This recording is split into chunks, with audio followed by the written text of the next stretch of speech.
আল্লাহ তাআলা একটা সন্তান দিলেন যার নাম হলো ইসমাইল। 2 দিন অথবা 3 দিন বয়স। সন্তানের মহব্বতে ইব্রাহিম পয়গম্বর সন্তানের দিকে সময় দিতেছে। আল্লাহ তাআলা ইব্রাহিম পয়গম্বরকে বলতেছেন,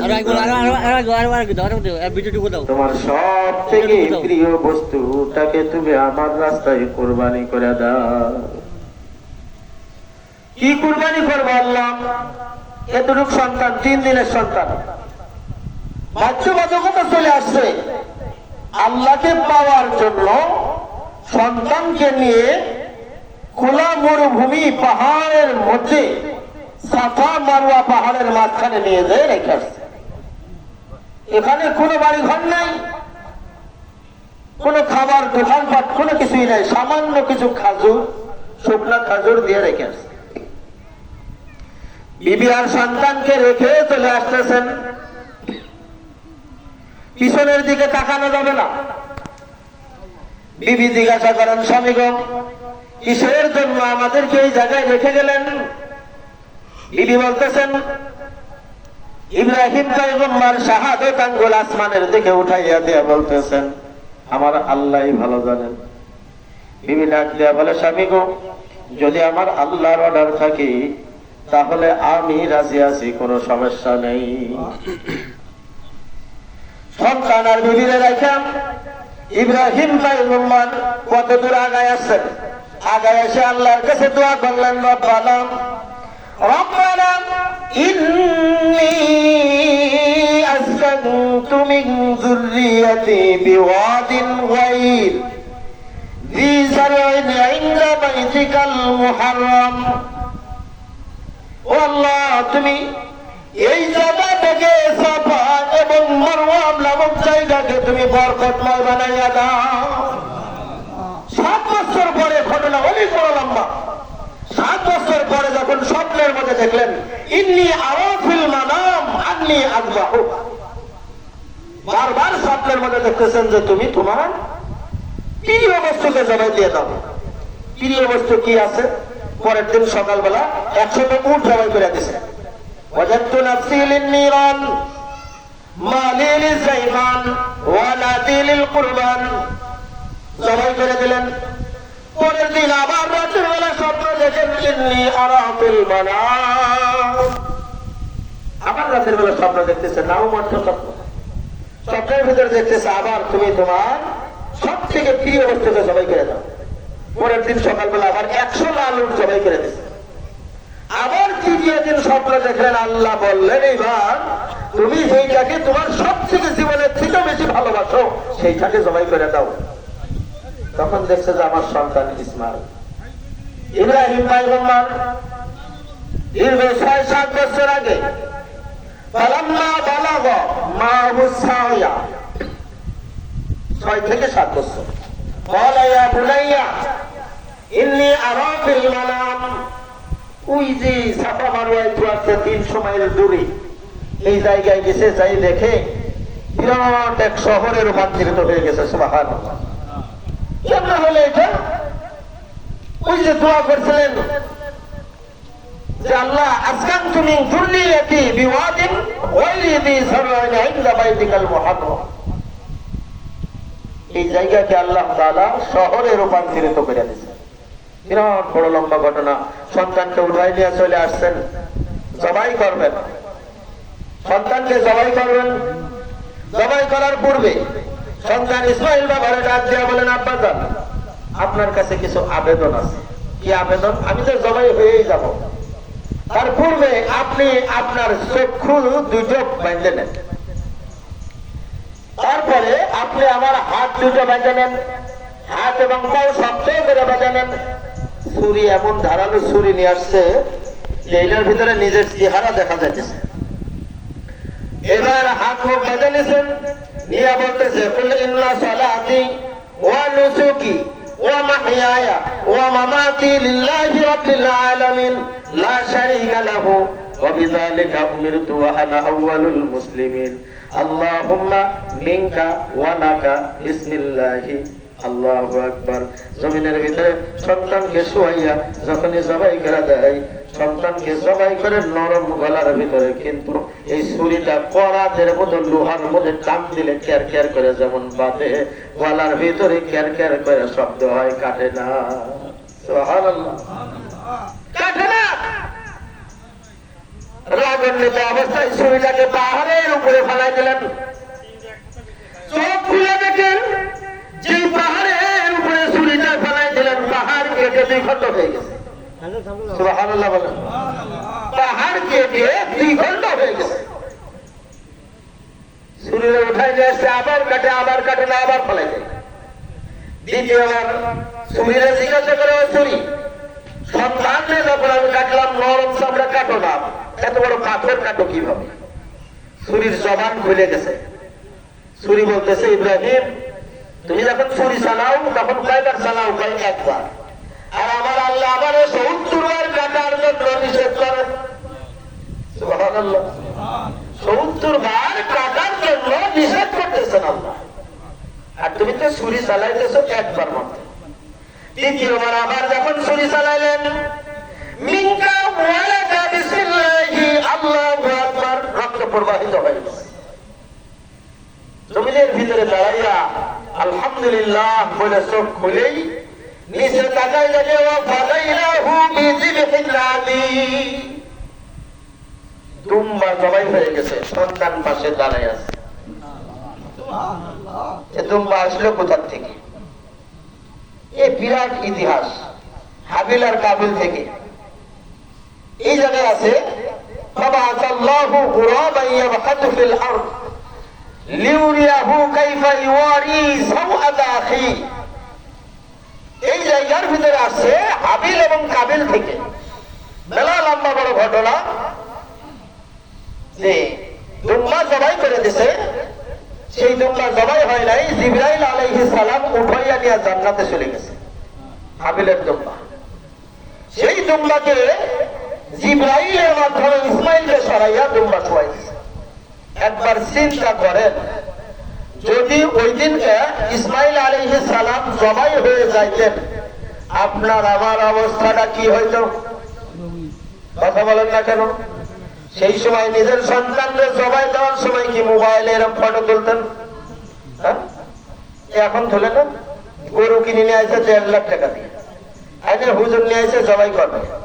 হুজুর দিয়ে জবাই করবে, তার পূর্বে বাড়ির যত সদস্য আছে সবগুলা নিয়ে আসে, অর্ধেকটা পিঠের উপরে, অর্ধেকটা ছুরির সামনে, অর্ধেক হুজুরের সামনে। এরকম দিকে সেলফি উঠাইতেছে, সেলফি উঠাইয়া ফেসবুকে লোড করে দেয়। ফেসবুকের মধ্যে ছাড়িয়ে দিলে যে আমাদের বড় কুরবানি। কুরবানি হয় এখন প্রতিযোগিতামূলক, কুরবানি হয় প্রতিযোগিতামূলক। কিন্তু হাদিসের মধ্যে কি বলতেছেন? ক্বালু ফামা লানা ফিহা ইয়া রাসূলুল্লাহ, একটু ভাইয়া জুড়ে বলেন। ক্বালা বিকুল্লি শারাতিন হাসানান, পয়গম্বর আরবি বলতেছেন তোমার কুরবানির জন্তুর প্রত্যেকটা পশমের বিনিময়ে এক একটা করে নেকি তুমি পেয়ে যাবা। ক্বালু ফাসুফু ইয়া রাসূলুল্লাহ, জন্তুটা যদি ছোট হয়, ছোট থেকে ছোট হয়, কোনো সমস্যা আসেনি? তাই না, কোনো সমস্যা নাই। তবে যেই জন্তুর গায়ের ভিতরে বেশি পশম আছে, ওই জন্তুটাকে নিখুঁত জন্তু দিয়া তুমি কুরবানি আদায় করো। আর আমাদের কুরবানি হচ্ছে, বউ বলতেছে তুমি এত বড় একজন লিডার, তুমি 15,000 টাকা দিয়ে খাসি নিয়ে আসলে, আর তোমার বিরোধী দলে যে আছে সে হলো 1.5 লাখ টাকার গরু নিয়ে আসে। তাড়াতাড়ি ব্যাংকে চলে যাও, টাকা নিয়ে পরের দিন যাইছে ও 2 লাখ টাকার গরু নিয়ে আসে, আসে না নাই? আবার আরেকজন বলতেছে এতটুকু বকরি দেওয়া হবে না, বড় দাবাই তো বকরির গোস্ত খায় না, ওর জন্য গরু নিয়ে আসতে হবে। এরকম আসে না নাই? সব আছে, কিন্তু এইগুলোর নাম কোরবানি না। আল্লাহ তাআলা স্পষ্ট করে বলে দিচ্ছেন, লা ইয়ানালুল্লাহা লুহুমুহা ওয়ালা দিমাউহা ওয়ালাকিন ইয়ানালুহুত তাকওয়া মিনকুম। তুমি যে নামাজ আদায় করো, তোমার নামাজের কোনো দাম নাই। তুমি যে সিজদা দাও, তোমার সিজদার কোনো দাম নাই। তুমি যে রুকু দিতেছো, রোজা রাখতেছো, তোমার রোজার কোনো দাম নাই। তুমি যে সিয়াম পালন করো, সিয়ামের কোনো দাম নাই।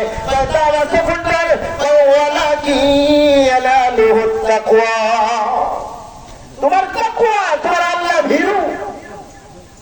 রোজাটা রাখতেছো, সিয়াম পালন করো, এটা কার জন্য করতেছো? আল্লাহর জন্য কিনা? যদি হয় আল্লাহর জন্য, আল্লাহ আমি জাহান্নামকে ভয় পাই, জান্নাতের আশায় আমি রোজা রাখি, কুরবানি করতেছি, আল্লাহ তোমাকে ভয় পাই। গোশত খাবার জন্য কোরবানি করি না, তোমাকে ভয় পাই, এই জন্য তোমার রাগে খুশির জন্য কোরবানি করি।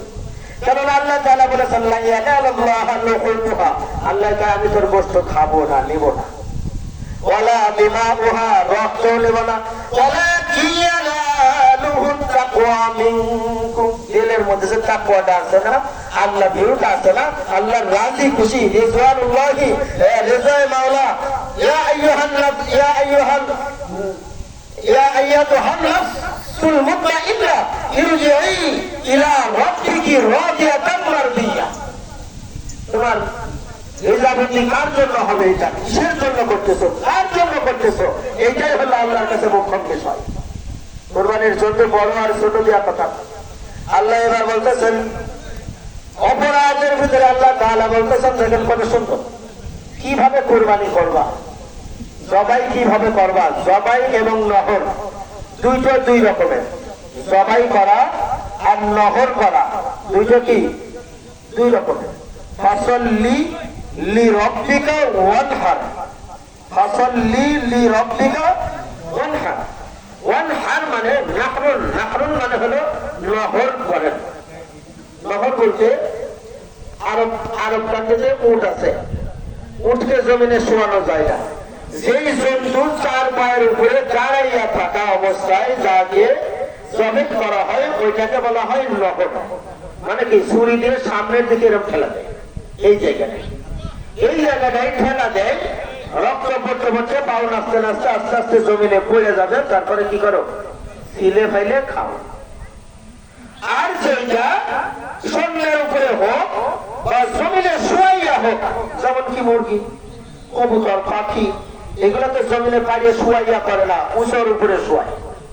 জমিনের উঁচুর উপরে, শূন্যের উপরে শুয়াইয়া কি করে? জবাই করে। জবাহুল উযহিয়া, এটাকে বলা হয় জবাহুন, অর্থ হলো জবাই করা। আর নহরুন অর্থ হলো নহর করা। যেই জন্তু জমিনে শুয়াইয়া ছুরি দিয়ে সামনের দিকে পোঁচ দেওয়া হয় এটাকে বলা হয় কি? জবাই করা। আর যেটাকে ছুরি দিয়ে টান দেওয়া হয় নিজের দিকে এইটাকে বলা হয় কি? নহর করা। আল্লাহ তাআলা বলতেছেন কোরআনুল কারীমের সূরা হজের মধ্যে 36 এবং 37 নম্বর আয়াতের ভিতরে والبدن جعلناها لكم من شعائر الله لكم فيها خير, স্পষ্ট বুঝবেন। والبدن جعلناها لكم من شعائر الله, তওয়াফ করো, সৈর করো। শাআইরিল্লাহ, মক্কা শরীফে যে তওয়াফ করে না, সৈর করে না, মাথা নাড়ু করে না, নাড়ু করার পরে এসে কি করতেছে? আল্লাহ কয় এবার নহর করো। শাআইরিল্লাহি লাকুম ফিহা খায়র ফাযকুরু ইসমাল্লাহি আলাইহা সাওয়াফ ফাইযা ওয়াজাবাত জুনুবুহা ফাকুলু মিনহা। ওই যেটা জবাই করছো, সেটা জবাই করছো, ফাকুলু মিনহা, তুমি খাও। ওইটা জবাই করছো, এখন তুমি খেয়ে নাও। মিনহা ওয়া আতইমুল বাইসাল ফাকির ওয়া আতইমুল, এবং যারা চাইতে পারে, যারা খাইতে পারে, চাইতে পারে না। এক শ্রেণীর মানুষ আছে যারা খাইতে পারে, চাইতে পারে না, তাদেরকেও দেও। বুঝলেন? তুমি আগে কি করো? ফাকুলু মিনহা, তুমি খাও। এরপরে কি? ওয়া আতইমুল, যারা খাইতে পারে, চাইতে পারে না, তাদেরকেও দেও। ওয়া ইসাল ফাকির, যারা চাইতেও পারে, খাইতেও পারে, তাদেরকেও দেও। কয় শ্রেণী হলো? কয় শ্রেণী হলো? 3 শ্রেণী। এই বাদে কোরআন এবং হাদিসের মধ্যে কোন জায়গায় উল্লেখ করে নাই যে এইটাকে 3 ভাগেই ভাগ করতে হবে। কিন্তু আমরা মুস্তাহাব বিষয় নিয়ে বাদানিসি মারামারি। বুঝলেন? পরিষ্কার। আল্লাহ বলছেন তুমি খাও, তারপরে কি করো? যারা খাইতে পারে চাইতে পারে না তাদেরকে দাও। আত্মীয় স্বজন, আত্মীয় স্বজন সারাদিন না খাই থাকলেও তোমার থেকে চাবে না, চাবে? এটাই বল বুঝাইছে যে যারা খাইতে পারে চাইতে পারে না তাদেরকে দাও। 3 নম্বর বাইসাল ফাকির লিয়াশহাদু মানাফিআ লাহুম ওয়া ইয়াযকুরু ইসমাল্লাহি আলা মা রাযাকাহুম। যারা খাইতেও পারে চাইতেও পারে তাদেরকেও দাও। তবে মনে রাখো এই 2টো শ্রেণীকে যদি দাও আর তুমি খাও, কুরবানি করে যে একটা সওয়াব পাইছো, দেওয়ার কারণে আরো ডবল সওয়াবের ভাগীদার হয়ে গেছে। ডবল সওয়াব।